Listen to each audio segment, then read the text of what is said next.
Hey guys, I'm Dov, and today I'm back with more Total War Warhammer 2 online action, and today we're back once again with the High Elves. This is a replay submitted by Kark. So we've got Lariel leading the way with the Frostheart Phoenix. They're going to be taking on Bretonnia.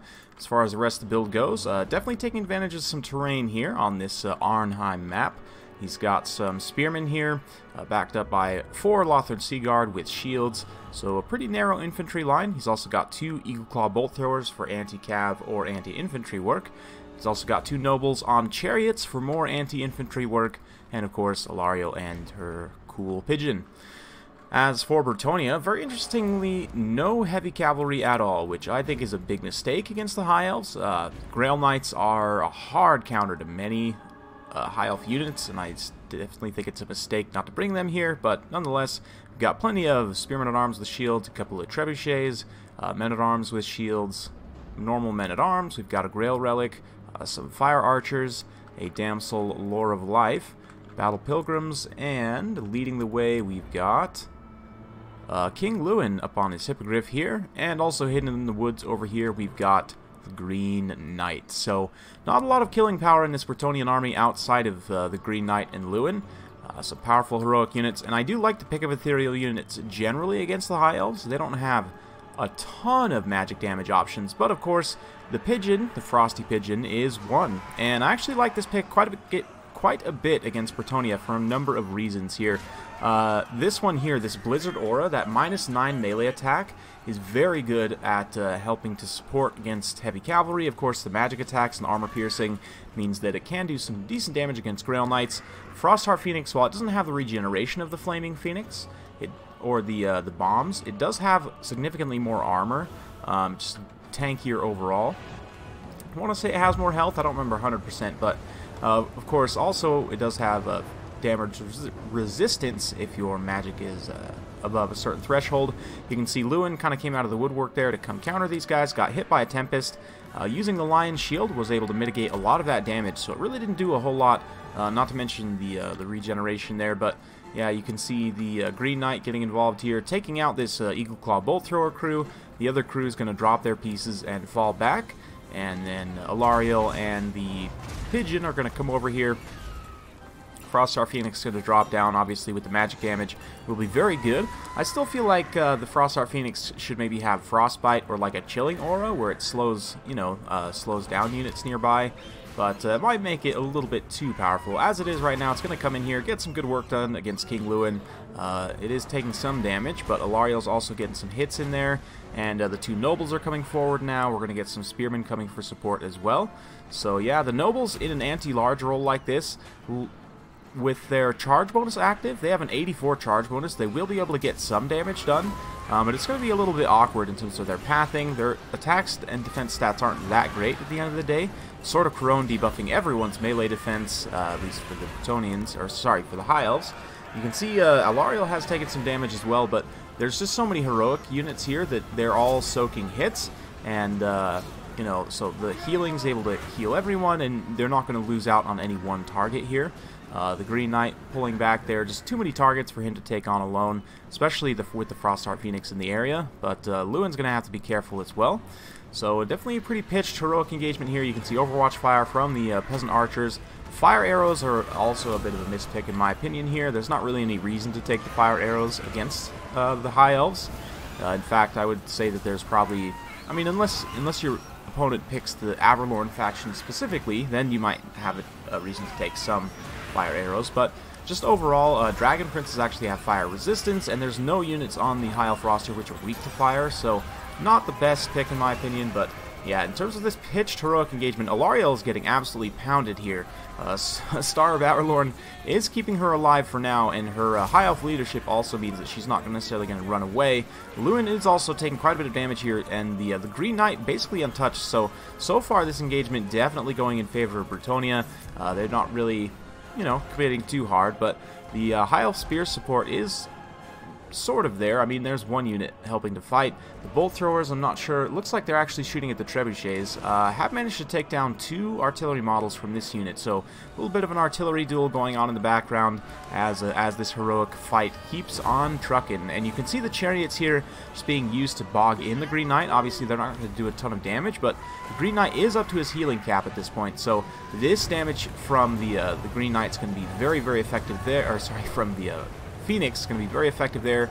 Another Tempest, again, Lion Shield, very well done, being used to counter the damage there from that spell. So very good stuff. King Lewin, you know, taking flying units against the High Elves can potentially be risky because of that Tempest, and they have some powerful flying units of their own. But King Lewin, of course, with that magic resistance, able to mitigate a lot of that damage. Granted, you do have to be paying attention and hit that Lion Shield, but still, powerful ability. At this point, though, the High Elves have managed to kind of bring things back a little bit. Alariel's healed herself up. She's pretty close to her healing cap. The Froststar Phoenix, not really, but the Green Knight is at his healing cap, and Lewin is quickly approaching as well. So we'll see. It's going to be interesting. At this point, the chariots are going to come forward. There's not really any high mass units to stop this from happening, so they're just going to go ahead and start running over some peasants here. Oh yeah, beautiful stuff. And Lewin's going to go ahead and try and stop this. Looks like we do also have some High Elf Spearmen getting tangled up in here as well. But yeah, these chariots should be able to get some good damage. And you can see Kark kind of pulls around and gets a side charge with the chariot, so that he's not subject to Lewin's melee defense. But the flyers are going to come in and chase Lewin away, potentially, as the chariots continue to run over a couple infantry here. But it looks like you're just going all in trying to finish off Lewin here, which is understandable. If you can finish off Bretonnian leadership, these peasants will pretty much all rout. So another Star of Avalorn going down. This is going to heal the nobles, both the nobles. Alariel barely at 400 HP, pretty much at her healing cap. And yep, she's probably, yeah, she's actually going to go down there from the Overwatch fire for the peasant archers. So at the same time, though, Lewin actually routes to the Frostheart Phoenix. So a trade in leadership there as Alariel goes down and Lewin is routed off the field. Just right off the side there. Pretty unfortunate, but that is going to leave the Green Knight exposed now. He's going after this chariot, but here comes the Chili Pigeon dropping down, and it's going to get a good attack here. Only a couple attacks should be able to finish off the Green Knight here. Fire arrows are going to try and support, but is the Frostheart Phoenix weak to fire? It's not, in fact. That hit, though, from the Green Knight just did a ton of damage, so it just depends. If the Green Knight's melee defense can hold up here, but a very nice rear charge from the nobles allows the Phoenix to then get a rear attack as the Green Knight turns around, and that's it. Green Knight goes down to the Phoenix, and that is going to tip the balance power pretty heavily in favor of Bretonnia. You can see the Lothern Sea Guard finally making their way forward. Haven't really contributed a whole lot to the battle so far, but they are going to be now shooting some peasants in this late game cleanup phase. You can see this unit of trebuchets now getting worked down. All 3 models for this unit down. This unit having used up all of its ammo though already, so not really too much use in shooting at that further. But the Frostheart Phoenix is going to try and hold its leadership together here, potentially go chase some routing peasants in the back. But yeah, at this point the noble chariots can pretty much just finish this off here. So yep, we'll go ahead and just take a nice kind of high-level cinematic view of the carnage here. Here we go. No? Thought he was going to ride through. Maybe not. But yeah, at this point it's just a matter of cleaning up what's left. So very well played.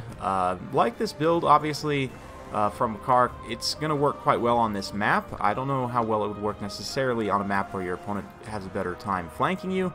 Just from the Bretonnian side as well, it probably would have been a better idea for them to advance. They had the numbers advantage in terms of infantry, so if he could have overwhelmed the spearmen, got into these Lothern Sea Guard, and you know, taken out all of the ground support, Alariel and the Pigeon would have had a hard time potentially. But I mean, obviously easier said than done. But that is going to be victory for the High Elves. Very well played. Hope you guys enjoyed watching that one.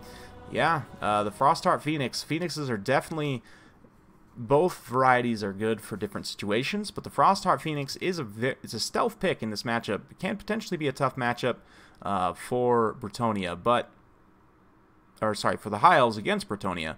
But I do like the Frostheart Phoenix quite a bit for those various effects, the debuff, the armor-piercing damage, the magic damage, all very, very helpful here.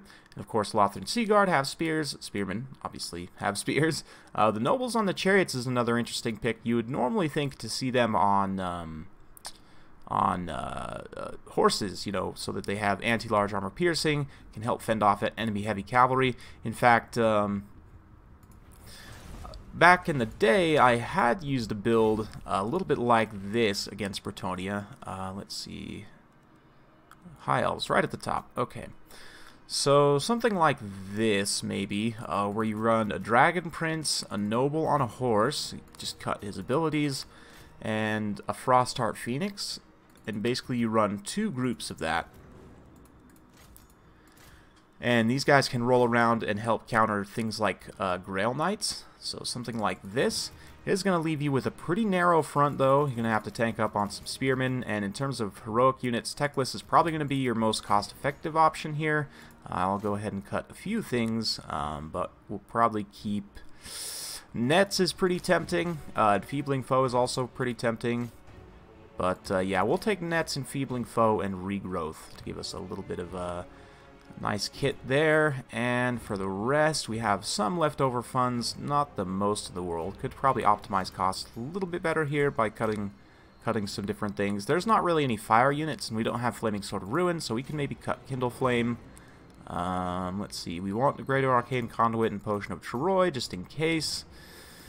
Yeah, I don't know.